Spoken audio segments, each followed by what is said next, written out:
আল্লাহ তুমি আমার গুনাহগার উম্মতকে বাঁচাও। বিশ্বনবী পাগলের মতো একবার হাউজে কাউসারে যাবেন, একবার সিরাতে যাবেন, একবার পুলসিরাতের দিকে, একবার হাউজে কাউসারের দিকে পাগলের মতো দৌড়াতে থাকবেন। তার কোনো গুনাহগার উম্মত যাতে জাহান্নামে ঢুকে না যায়, সেদিন কেউ সুপারিশ করতে পারবে না বিশ্বনবী ছাড়া।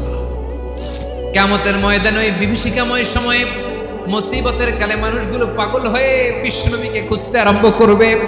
সবাই মিলে বিশ্বনবীর কাছে যেয়ে বলবে, ইয়া রাহমাতাল লিল আলামিন, ইয়া খাতামান নবীন, রাহমাতাল লিল আলামিন।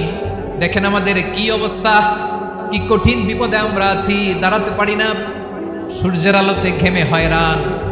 আজকে কেউ সুপারিশ করতে পারবে না। সব নবীরা অপারগতা স্বীকার করেছে, তারা বলেছে আপনি ছাড়া কেউ নাকি আল্লাহর সামনে দাঁড়াতে পারবেন না, আপনি একটু সুপারিশ করেন। বিশ্বনবী বলবেন, আসো আসো, আজকের দিনে আমি ছাড়া আল্লাহর সামনে কেউ দাঁড়াতে পারবে না।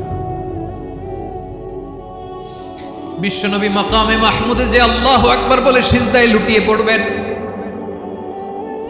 আল্লাহ রাব্বুল আলামিন বিশ্বনবীকে এমন কিছু চমৎকার শব্দ শিখাবেন, ওই শব্দগুলো দিয়ে আল্লাহর প্রশংসা করে বিশ্বনবী কাঁদতে আরম্ভ করবেন।